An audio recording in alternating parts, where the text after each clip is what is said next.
Salut à tous, c'est Tic Tac, le Mac Jeune. Nous sommes cette semaine au jardin Rocambole à Cornu en Ille-et-Vilaine. Et tout ça pourquoi ? Pour parler du bonheur. Il existe de multiples façons d'être heureux, car en fait, chacun a sa propre définition du bonheur. Pour certains, ce sera juste parce qu'il fait beau un matin, pour d'autres, ce sera grâce à un câlin, et pour d'autres encore, aller faire un tour dans le jardin.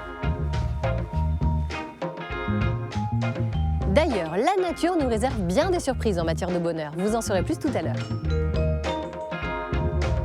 Mais pour l'instant, on va vous demander à vous, les jeunes, ce qui vous rend heureux. C'est le tac au tac de la semaine.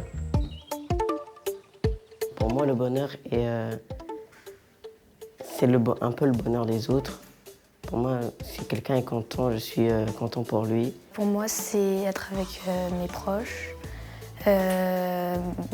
aussi être en sécurité à un endroit, se sentir bien. Il y a des hauts mais des bas, on peut aussi s'en sortir et redevenir heureux.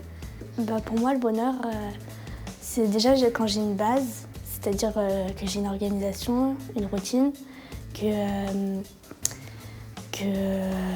par exemple, ma chambre est bien rangée, je me sens mieux. Il y a des moments où, par exemple, je suis avec mes amis, on va prendre un goûter tous ensemble et on rigole et ça me rend vraiment très très heureuse.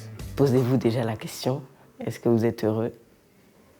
Et si vous ne trouvez pas, cherchez, expérimentez, faites des rencontres, apprenez des autres et aidez-les.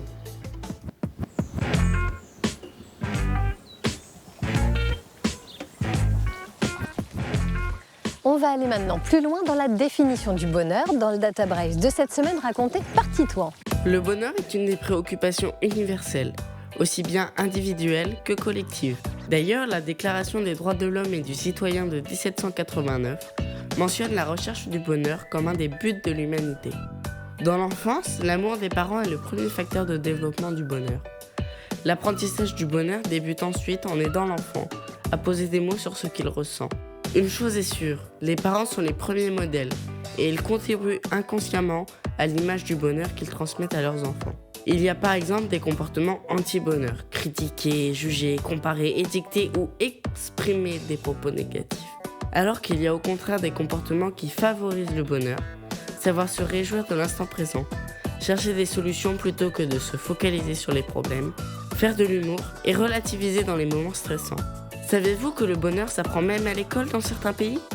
En Allemagne, Suisse et Autriche, on a fait ce pari.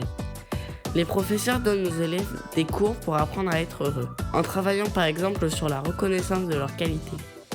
Le bonheur, en tant que discipline scolaire, a été créé pour redonner ou renforcer l'envie d'apprendre, mais aussi pour s'affirmer avec sa personnalité. On a aussi le droit d'exprimer sa tristesse. C'est important également. Ça peut être ça la clé du bonheur finalement, pouvoir partager ses joies et ses peines. Merci Titouan. Saviez-vous qu'il existe un antidépresseur naturel dans la nature ? Si.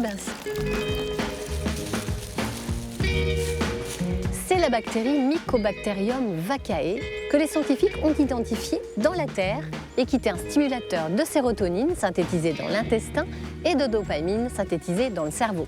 Vous savez, la sérotonine, c'est la molécule du bonheur et la dopamine, c'est la molécule du plaisir. Un beau duo qui rend plus heureux.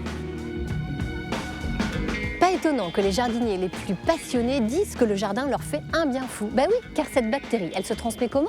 Par le toucher ou par l'inhalation. Alors, c'est pas compliqué. Marchez en forêt, baladez-vous pieds nus dans les prairies. Bref, passez du temps dehors, ça rend heureux.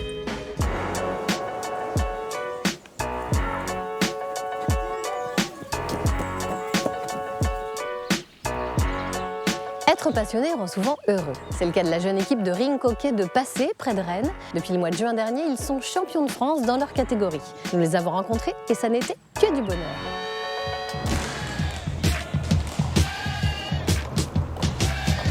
C'est un sport explosif où il faut du cardio. Le rink hockey compte 5000 adeptes en France, dont 1000 en Bretagne. C'est la première région en termes de licenciés et c'est aussi ici, à Passé, qu'on trouve les jeunes champions de France. Le point fort de l'équipe, c'est la défense. Ce sont des garçons qui ont très bien compris les principes défensifs. Ils s'appuient sur un très très bon gardien. Et donc défensivement, on est très très costaud, on est patient. Donc les équipes, elles s'épuisent sur nous. Derrière, on met des contre-attaques. Habillé en Robocop, Mathis, le gardien, est une muraille infranchissable. C'est un sport rapide, il faut être vigilant tout le temps et c'est toujours être à l'affût. C'est un sport très nerveux. Je démarre, je m'arrête, je me démarre, j'arrête. Il faut être capable de répéter ce type d'effort très explosif, très intense et très court plusieurs fois dans le match. 4 joueurs, un gardien de chaque côté, 2 fois 18 minutes de jeu, une défense individuelle, un jeu aérien et au pied, des patins. Allez, faut les mettre. C'est bien, Louis. Avant de faire du rink hockey, on doit apprendre à patiner. Donc on a une école de patinage. Les enfants viennent 1 an ou 2 ans. Derrière, on fait une école de hockey et après, on fait le rink hockey complet. Donc avant de faire du hockey, il faut savoir patiner très très bien. Marche avant, marche arrière, sauter, équilibre à un pied. Ça, pas de souci, ils savent faire.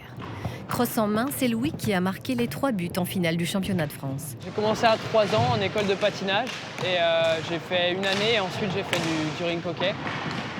J'ai commencé à Saint-Brieuc, ensuite j'ai été à Quintin et aujourd'hui je suis à Passé depuis 1 an.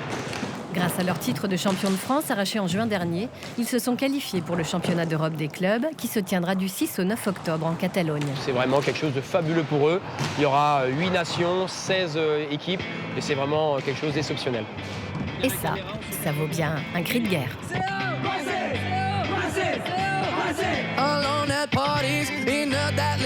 Et on leur souhaite bonne chance pour le championnat d'Europe des clubs. Tic-tac, c'est fini pour aujourd'hui. On espère que cette émission vous aura apporté beaucoup de bonheur. Mais en tout cas, on est très heureux de vous retrouver la semaine prochaine. Bon, quant à moi, je vais essayer de trouver un trèfle à 4 feuilles ici pour encore plus de bonheur. Et ouais.